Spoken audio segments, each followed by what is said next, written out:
estas últimas noticias recientes de las últimas horas sobre propuestas de ataque a la libertad de prensa, a la hora de intromisiones y de ataques a la justicia, al Parlamento, a la falta de transparencia, nos vamos, al final, introduciendo en un camino muy peligroso hacia el totalitarismo. El gobierno socialcomunista de Pedro Sánchez y Pablo Iglesias está aprovechando la pandemia para recortar las libertades de los ciudadanos y para implementar su agenda radical en nuestra sociedad. Causa de la persecución a todas las personas que pensamos y luchamos por la democracia. Pero de que va un creciente autoritarismo, eso sí me parece que es indudable. Y cuando digo que se parece a que en la Alemania nazi del 33 había una alta inflación. El gobierno socialcomunista de Pedro Sánchez y Pablo Iglesias está aprovechando la pandemia para recortar las libertades de los ciudadanos y implementar su agenda radical. Persecución a todas las personas que pensamos y luchamos por la democracia.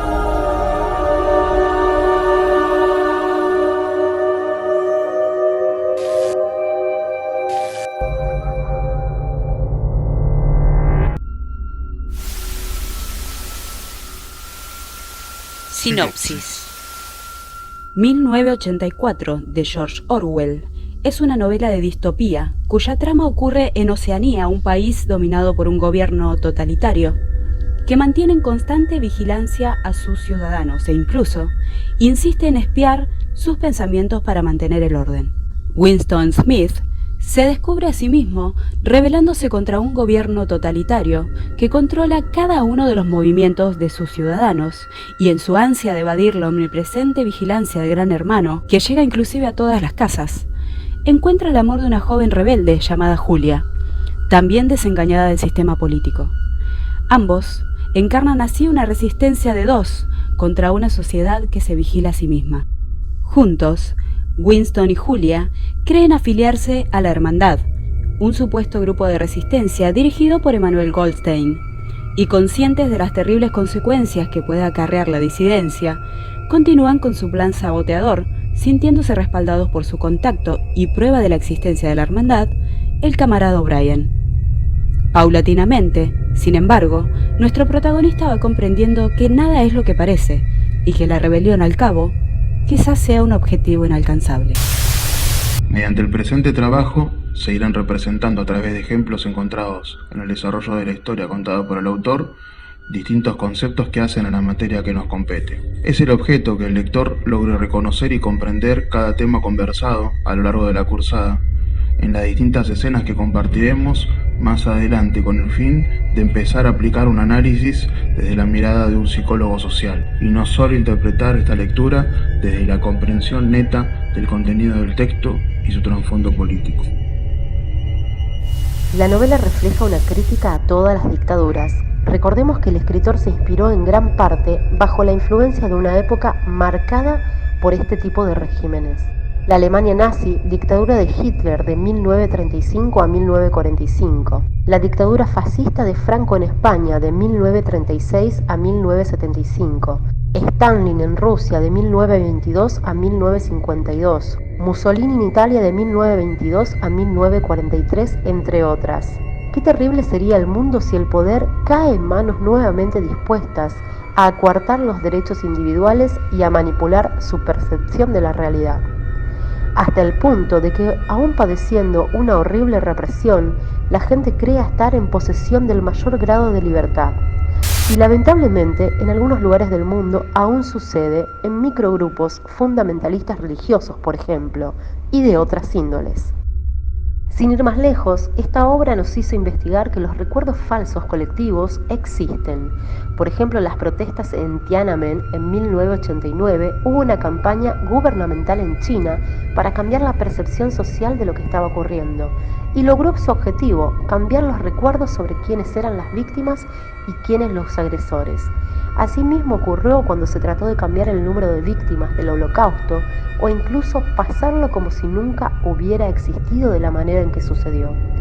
Vemos que los gobiernos pueden hacer eso. Somos nosotros las masas quienes le cedemos nuestra subjetividad. El falseamiento de la realidad es la base del sistema. Cuanto más ignorantes seamos, menos riesgos de descubrir incoherencias, menos posibilidades de caer en el crimen mental. Nos preguntamos, ¿el mundo de Orwell ya está aquí?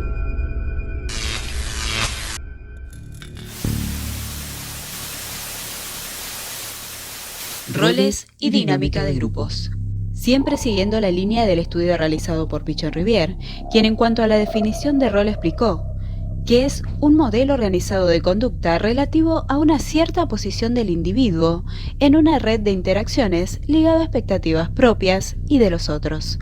Orwell refleja en los distintos personajes de 1984 varios ejemplos de los distintos roles, abordando desde aquí los más destacados, los cuales son el líder, el portavoz, el chivo emisario y el saboteador.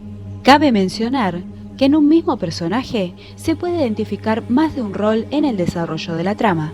Esto se debe a que el rol cambia de persona a persona acorde a la necesidad del grupo. Este movimiento es totalmente necesario, ya que si los roles se paralizaran, se perdería la dinámica que habilita el desarrollo, el continuo intercambio que hace posible el aprender a pensar, y por lo tanto, la tarea no podría llevarse a cabo. Esta dinámica permite que el grupo resulte operativo. Cada integrante desde su lugar aporta algo, y quienes asumen cualquiera de los roles arriba mencionados interactúan con el resto desde una manera de mayor compromiso. El correcto desempeño de los roles facilita el alcanzar la meta. A continuación, describiremos ejemplos de roles mediante personajes y escenas propias del libro. Winston Smith como saboteador. Para encontrarlo en este rol, primero debemos posicionarnos como miembros del grupo denominado el Partido del Gran Hermano. Smith, siendo un miembro activo de dicho partido, comienza a sentirse en discrepancia con lo que el Gran Hermano predica. Siente que no comparte el mismo sentimiento por la tarea o por el objetivo que persigue el partido. ¿Cuál es este objetivo? Control total, absoluto, control económico, social, de pensamiento y hasta de los sentimientos y placeres. Por alguna razón, sintió la necesidad de evitar la telepantalla, y sus planes se convirtieron en transgresores. Ahora Winston estaba convirtiéndose en la resistencia al cambio propuesto por el partido. El saboteador atentará contra la tarea. En este caso, Winston, en pos de llevar a cabo este sabotaje, comienza por intentar retener un trozo de diario, lo que usualmente es eliminado, consumido por fuego, el cual tenía evidencia escrita de una de las tantas mentiras del partido. Él no adopta este rol de manera impuesta, sino que se ve envuelto en un dilema interno que lo coloca naturalmente en esta postura. Winston, como portavoz y chivo emisario a la vez. En el capítulo donde es capturado y puesto bajo tortura, Winston constantemente pasa de un rol a otro. Lo vemos como portavoz de la llamada resistencia y es el chivo emisario del Partido del Gran Hermano. Smith portavocea el pensamiento de la resistencia, es decir, transmite poniendo en su voz lo que su grupo siente, piensa y todo lo que lo moviliza. Desde la óptica de O'Brien y del Partido del Gran Hermano, Winston es la manzana podrida. Depositan en él todo lo negativo. No acepta sus motivos de rebelión, considera que debe cambiar y cree que de esa manera lo estaría rescatando, porque de lo contrario debería ser segregado o eliminado. O'Brien como líder. En esta distopía, este personaje aparece en primera instancia ostentando el rol de líder en la resistencia. Es quien impulsa a Smith y a Julia a unirse a su tarea. Los convence de ser capaces de llevar a cabo toda una lista de aberraciones. Su postura no es discutida. Ante su discurso, los oyentes asienten y están dispuestos a seguir al pie de la letra sus instrucciones. Profesando las enseñanzas de Emmanuel Goldstein, quien es la imagen del objetivo ideal, se depositan en él todos los aspectos positivos. En este fragmento del trabajo vamos a analizar el contexto de 1984 con relación al concepto de grupo, pudiendo articular así y llegar a descubrir dónde y cuándo podemos decir que hay grupo. Pero, ¿qué es un grupo? ¿Qué tipos de grupos podríamos encontrar? ¿Podríamos decir que hay grupo operativo? ¿El Gran Hermano es un líder? Un grupo son 2 o más personas que interactúan entre sí con normas y metas comunes donde se desempeñan algunos roles y se establecen relaciones más o menos afectivas. En todo grupo debe existir una interacción recíproca entre los diferentes miembros que conforman el grupo, que se comuniquen unos y otros. También se deben compartir objetivos, valores y actividades en común. Por otro lado, para que el grupo se pueda definir como tal, debe existir una duración temporal determinada que la diferencie de una simple reunión de personas. Y también, en los individuos, debe haber un sentimiento de pertenencia, de conciencia de grupo. Y no menos importante, el reconocimiento exterior de otras personas que reconozcan al grupo. Con este concepto podríamos relacionar a los 4 ministerios, que son entidades que se reúnen con un objetivo en común por medio de las cuales el partido controla la población. Estos son grupos formales de pertenencia secundarios, porque tienen objetivos claros y normas a seguir.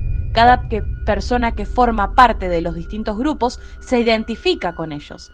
Y secundarios porque no existe un vínculo afectivo. El Ministerio del Amor es el encargado de la ley y el orden. Por medio de la tortura y los lavados de cerebro, reeduca a los ciudadanos rebeldes. El Ministerio de la Verdad es el encargado de la propaganda del gobierno, por medio de noticias, arte, entretenimiento y educación. El Ministerio de la Paz está a cargo de mantener la guerra. Una de sus estrategias es enfocar la atención en problemas externos, con otros países, para distraer a los ciudadanos de los problemas que viven en su propio país, y de esta manera culpar a otros para que los problemas nunca se solucionen y el estado de guerra se perpetúe. El Ministerio de la Abundancia es el encargado de los asuntos económicos, como racionar y crear hambrunas. Podríamos decir también que ante la revelación de Winston y Julia se conforma un grupo.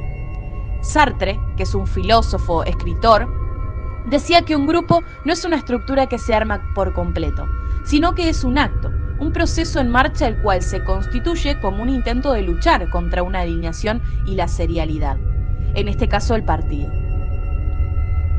Según Pichon-Rivière, un grupo es un conjunto restringido de personas, numerables, el cual para ser operativo debe existir una representación mutua entre los integrantes del grupo, una tarea en común, explícita o implícita, la cual los lleve a su objetivo en común. Deben compartir constantes de espacio-temporales y también tienen que existir plasticidad en la adjudicación y asunción de roles. Entonces podemos decir que no existe un grupo operativo como tal, sino que hay una masa manipulada por una serialidad. Cuando hablamos de grupo, también hablamos de roles, y los 4 principales son: líder, que es quien asume las características positivas que el grupo necesita; el portavoz, se constituye como el vehículo a través del cual se va a expresar lo implícito del grupo en quien lo pone de manifiesto. Es decir, nos vamos a dar cuenta de un estado de ánimo en un grupo a través del portavoz. El chivo expiatorio, que es el grupo, le adjudica todo lo negativo del grupo. Después está el saboteador, que es el líder de la resistencia al cambio o aprendizaje del grupo. Entonces, el Gran Hermano es el líder del partido, cuyo rostro aparece en todos los carteles y monedas junto con la frase "El Gran Hermano te vigila". Su figura está caracterizada por su tamaño gigantesco, su rostro poderoso, pero calmado, y especialmente sus enormes bigotes negros. Todos los ciudadanos de Oceanía están obligados a sentir un amor exclusivo por el Gran Hermano. Pero así como existe el líder positivo, también existe el negativo. Es quien se basa en conseguir los objetivos a cualquier coste, incluso aunque afecte negativamente a los integrantes de la organización. No le interesa la mejora de las personas, sino de los procesos. Siendo así, ¿cómo podemos identificar a un líder negativo de uno positivo si ambos pueden alcanzar buenos resultados? Justamente es ahí donde se produce la diferencia, porque un buen líder no solo alcanza buenos resultados, sino que es capaz de alcanzar resultados extraordinarios. Suma el componente de la motivación en la cultura organizacional, lo que llama la atención de saber cómo con los mismos recursos un líder pudo hacer mucho más que otro. La dinámica de los grupos pequeños según Didier Ansiu. Oceanía, al encontrarse bajo un régimen sumamente estricto, con un gobierno totalitario que los mantiene bajo vigilancia, podría encuadrarse dentro de un grupo secundario. Este grupo se sostiene bajo las directivas impuestas de esta gran institución que resulta ser el Partido del Gran Hermano, que a través de una imagen austera, el rostro endurecido de un hombre y del eslogan "El Gran Hermano te vigila", provoca estupor, intimida a los ciudadanos, los cuales no consideran siquiera cuestionar sus disposiciones. Ejerce además el control mediante el uso abusivo de la fuerza, el cual es ejercido por la policía del pensamiento.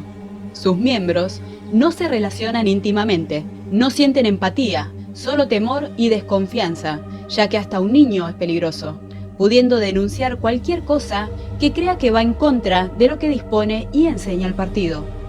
Otra característica muy concordante con esta categoría es el grado de organización interna dentro del partido, donde existe una muy estricta y marcada organización, la cual se conforma por 4 ministerios que abarcan todos los ámbitos sociales y económicos. Estas estructuras tienen control sobre las relaciones entre sus miembros, les imponen su forma de vivir y aún su forma de relacionarse con otros, tornándose sus relaciones personales distantes, frías, ausentes absolutamente de empatía. En cuanto a roles, los mismos se encuentran muy marcados, sobre todo el rol de líder y su contrapunto al chivo emisario, el cual es ejemplificado en cada uno de los que se atrevan a mostrar señal de libre pensar, llamándolos crimentales. Vectores del cono invertido. El cono invertido es un esquema utilizado por Pichon-Rivière para ilustrar el proceso dialéctico de indagación y esclarecimiento, mediante el cual, durante el proceso corrector, se va de lo explícito o manifiesto a lo implícito o latente, con el fin de explicarlo. Es un recurso visual para comprender mejor cómo se lleva a cabo el análisis sistemático de las situaciones grupales, es decir, hacer explícito lo implícito, o lo que más concretamente se llama interpretación según Casau. Los vectores que indica Pichon servirían para evaluar dicho proceso transformador. El esquema del cono es un instrumento para la evaluación que ofrece de modo sistematizado las líneas que hay que seguir para pensar en el proceso de un grupo. Es un instrumento que nos va a permitir organizar de algún modo nuestra percepción de los hechos, nos aporta líneas para mirar, para encontrar datos sobre los grupos y evaluarlos. Pichon de esta forma grafica este instrumento de evaluación como un cono al que se le da vuelta, es decir, un cono invertido, ubicando en la base todas las situaciones manifiestas del campo grupal, todo lo observable, y en el vértice los fenómenos universales que están actuando de forma latente y que requieren de una lectura o de una interpretación. Podemos llegar de lo explícito a lo implícito en un movimiento en espiral que nos ayudará a remover los obstáculos y llegar a una situación de mayor progreso. Ubica los vectores en el cono: afiliación y pertenencia, cooperación, pertinencia, comunicación, aprendizaje y tele, como manera de ordenar la mirada, lo que tengo que mirar en el proceso. Las 6 constantes permiten la valoración de las distintas situaciones por las que pasa todo grupo. Como señala Ignon, si estos vectores se desarrollan, crecen, se fortifican. El grupo podrá realizar la tarea prescripta y marchará hacia el logro de sus objetivos. Por el contrario, si las fuerzas grupales no se afianzan, el grupo perderá su tarea y su sentido, marchando a su disgregación y atomización. Veamos los vectores en función a la novela de 1984, Afiliación y pertenencia. Es la capacidad de los integrantes de un grupo para identificarse entre sí y con la tarea. La afiliación sería el primer grado de identificación más superficial, y la pertenencia un grado de identificación más profundo. Sería el pasaje del yo al nosotros, y desde la teoría pichoniana decimos que es en este momento que se logra la mutua representación interna. En la novela de 1984, las personas se encuentran afiliadas y con pertenencia a un nuevo orden, a la revolución, al partido, usando sus monos azules con letras. Es justamente el protagonista de esta novela, Winston, que empieza a cuestionarse dicha pertenencia en este grupo de personas. Cooperación. Es la posibilidad que tienen los integrantes del grupo de desarrollar conductas cooperantes. Cooperar quiere decir operar con el otro, operar en conjunto. La cooperación se puede observar, por ejemplo, en todos los ciudadanos que trabajan en algún ministerio, es decir, desarrollan conductas cooperantes en miras de alcanzar la conclusión de la tarea. Pertinencia. es la capacidad de los integrantes del grupo para centrarse en la tarea, o sea, la mayor o menor efectividad que tiene el grupo para satisfacer sus necesidades y llegar al objetivo. Un ejemplo de la pertinencia de la tarea es cuando todos comienzan a insultar a Goldstein en los 2 minutos de odio, y justamente quien no lo insulta por no realizar un acto pertinente es detenido por la policía del pensamiento. Comunicación. Es la puesta en común de información, experiencias y sentimientos. Pareciera ser que justamente lo que no se quiere en Londres, la franja aérea 1 de Oceanía, es que las personas tengan comunicación, que no puedan justamente poner en conocimiento del otro información, experiencias o sentimientos. A tal punto llega al nivel de no querer que haya comunicación, que hasta las palabras del diccionario se están modificando. Se les está cambiando el significado a los conceptos de bueno y malo, etc.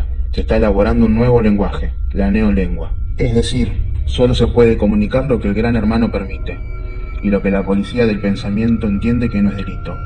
Un claro ejemplo de ello son las frases que se observan en la pirámide del Ministerio de la Verdad, que dice: la guerra es la paz, la libertad es la esclavitud y la ignorancia es la fuerza. Pareciera que la comunicación únicamente funciona en muy pocas ocasiones. Por ejemplo, en los 2 minutos de odio, donde la gente puede expresar lo que siente insultando a Goldstein, unidos en dicha tarea. Es decir, la comunicación solo funciona cuando el Gran Hermano así lo quiere, como él lo quiere y en el ámbito que quiere que funcione. Aprendizaje. Es la capacidad de incorporar la información al mundo interno, de transformación y cambio del sujeto y del medio, posibilitando la resolución de los problemas. En esta nueva sociedad todos aprendieron, es decir, todos se adaptaron al nuevo orden planteado por el partido, donde son continuamente vigilados y las individualidades no existen. Deben actuar como un grupo homogéneo. No hay lugar para la heterogeneidad. Ellos deben actuar en función de lo que dispone justamente el Gran Hermano. La generalidad de las personas que aprendieron, es decir, poseen una adaptación activa de la realidad, viviendo en función al nuevo orden. Aunque a nosotros nos parezca negativo, esta forma de vida, al aprender y cambiar su mundo interno y externo, es en la que se practica una adaptación activa de la realidad en la que viven, y quienes no se adaptan al nuevo orden viven una adaptación pasiva a la realidad. TLE es la disposición de los integrantes para trabajar mejor con unos que con otros, es la simpatía y antipatía. Desde lo latente, a este vector subyace un reencuentro, porque los sentimientos de atracción o rechazo tienen que ver con personajes de nuestra historia, corresponden a personajes del mundo interno, evocados y que son transferidos a otro, en el aquí y ahora. Tiene que ver con los fenómenos transferenciales. La TLE es el afecto provocado por la puesta en juego de la transferencia de relación con el compartir determinada tarea, como dice Clay. Se puede observar claramente el concepto de TLE entre Whittle y O'Brien, es decir, esa empatía o piel que se da entre los integrantes del grupo. Para finalizar, si estos vectores se desarrollan, crecen, se fortifican, el grupo podrá realizar las tareas prescriptas y marcharán hacia un logro de objetivos. Por el contrario, si las fuerzas grupales no se afianzan, el grupo perderá su tarea y su sentido, marchando a la disgregación y atomización, como en anteriores párrafos se refirió. Conclusión general. Para evitar que el capitalismo y la tecnología nos conviertan en personajes alienados sacados de una novela de Orwell, necesitamos un cambio de paradigma social, un saneamiento profundo, empezando por la empatía, el cambio de relaciones sociales e institucionales por la transformación de adaptación activa de la realidad desde los microgrupos, trabajar para cambiar nuestra subjetividad en la que venimos producidos y pasar a ser productoras de una nueva era dialéctica. Necesitamos una nueva cosmovisión.